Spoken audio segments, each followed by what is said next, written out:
Tract numéro 197, octobre 2025. On commence à mourir quand on commence à garder le silence face à l'injustice. Che Guevara. Rencontre majorale du 30 septembre. L'autorité territoriale accorde 3 thèmes à aborder lors de cette réunion. SUD a donc revendiqué concernant l'organisation du travail, la mise en place des horaires variables pour les agents des services techniques comme nous le faisons à chaque fois depuis plusieurs années sans rien lâcher.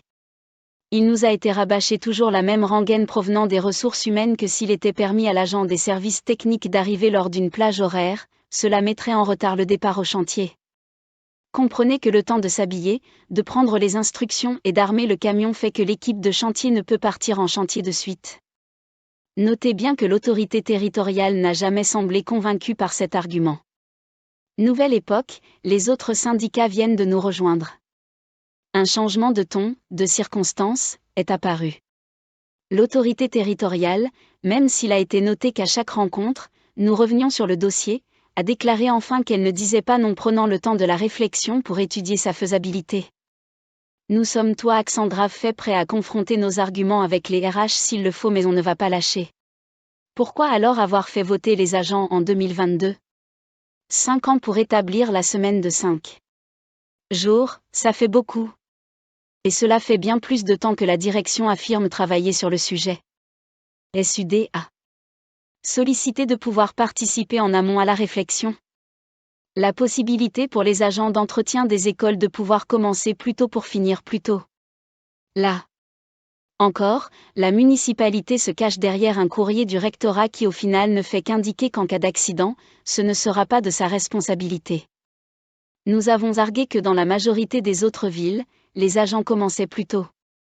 Le rectorat ne peut avoir 2 discours.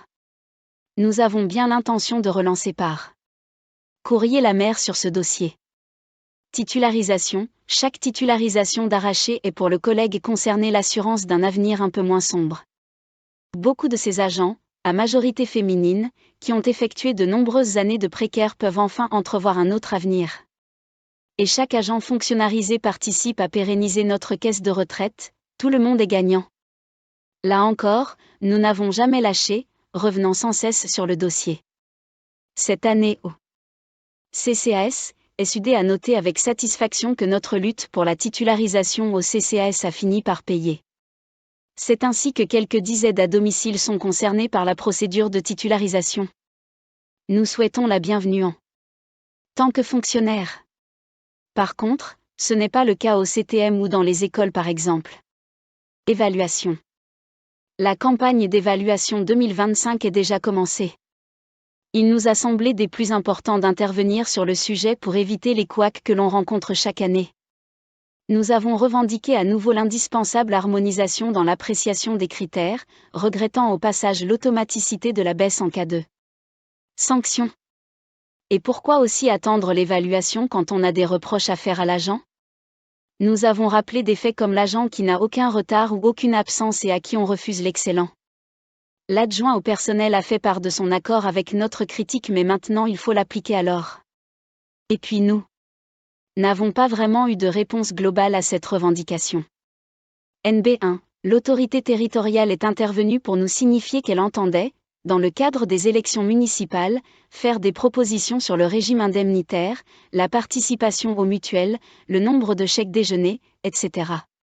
Un tract détaillant les propositions sera distribué aux agents dans ce cadre. NB2, n'ayant pu aborder l'ensemble des sujets, un courrier va partir à l'autorité territoriale sur les sujets suivants. Retour sur la possibilité de commencer plus tôt dans les écoles primaires, de gommer les différences de salaire entre les agents des 3 entités. De prochains courriers vont partir pour revendiquer notamment pour les agents des écoles de pouvoir commencer plus tôt, la possibilité de monnayer le CET dans certaines circonstances, de gommer les différences entre agents de la GCT et l'abrogation du premier point de la note dite de réserve préélectorale. Hélas, l'autorité territoriale n'a pas donné suite à notre demande suppression de l'automaticité de la baisse de l'évaluation et de points lors de l'établissement des LDG pour les avancées de grade nous imposant de se fait une démarche judiciaire car la question de la légalité d'une telle mesure nous interpelle. Compte rendu du CST du 26 septembre 2025. S'il est impossible de retranscrire l'ensemble des points abordés en détail, nous produisons un court résumé des thèmes abordés. Discussion au sujet de l'expérimentation Javelot. SUD a entre autres noté le manque de rapport humain avec le logiciel et a posé la question des collègues peu à l'aise avec l'outil informatique. Lors de la rencontre majorale, l'autorité territoriale nous a indiqué qu'elle n'était pas favorable à ce dispositif qui ne sera probablement pas mis en place. Cycle de travail à l'école d'art pour les 2 agents d'accueil. SUD a noté que les 2 agents concernés ayant la même quotité de travail à l'accueil ne sont pas soumis aux mêmes contraintes et qu'il y a manifestement une inégalité de traitement. Vote, SUD contre, faux et CGT abstention. Heures complémentaires des enseignants de la filière artistique, SUD a revendiqué que la rémunération des heures complémentaires soit majorée comme les heures supplémentaires, ce que permet le décret. Les enseignants de la filière culturelle sont les moins lotis en termes de rémunération, notant que nombre d'enseignants de cette filière connaissent la précarité, c'est ce que SUD appelle les cadres précaires. Le président et le DRH ont émis un refus ferme. Au regard du coût plus que négligeable qu'il représenterait pour les finances de Grand Calais, cette réponse n'est pas acceptable. Nous n'avons donc pas voté pour. Vote, abstention à l'unanimité.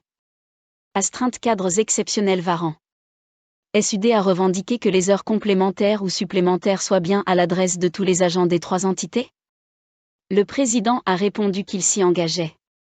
Entre nous, elles coûtent cher quand même ces 2 bébêtes-là. Vote, abstention à l'unanimité. Heures supplémentaires des apprentis, SUD a mis en avant la très faible rémunération des apprentis et revendiqué une majoration plus importante des heures supplémentaires pour ces derniers, si cela est possible réglementairement. Le DRH a répondu que cela était impossible réglementairement. Même par le biais d'une convention ? Tableau de rémunération des apprentis. Vote, pour unanimité. Quelques interventions SUD au CST du 8 octobre 2025 pour le RSU. Après une courte présentation, il a d'emblée été souligné par les participants la difficulté de comparer des données qui sont présentées différemment selon les années.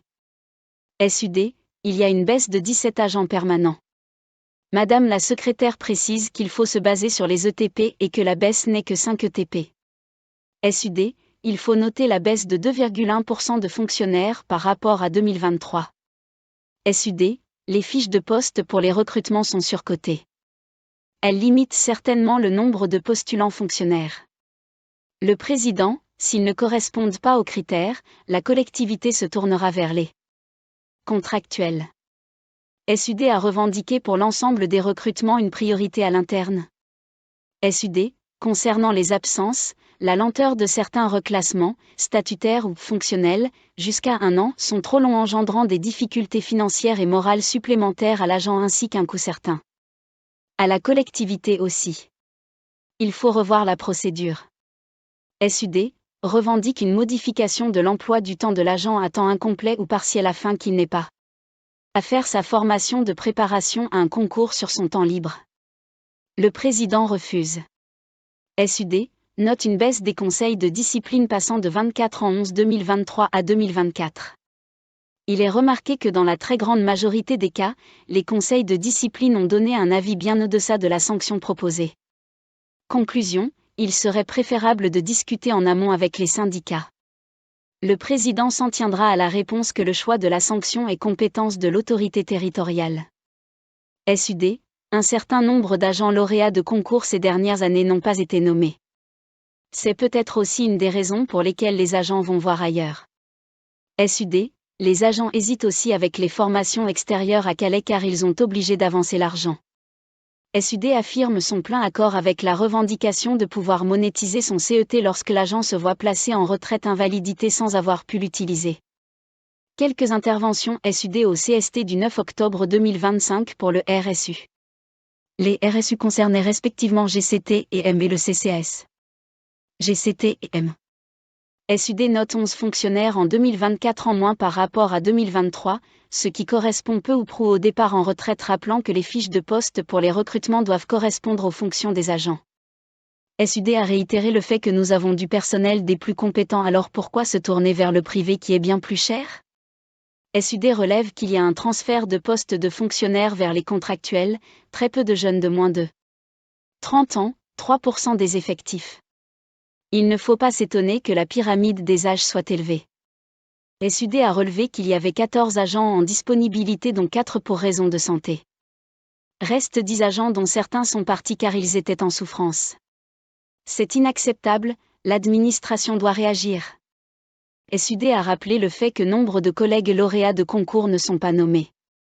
C'est démotivant et n'incite pas les agents à s'y inscrire. Nous revendiquons pour les recrutements comme pour les reclassements qu'en soit le type que la priorité soit donnée à l'interne.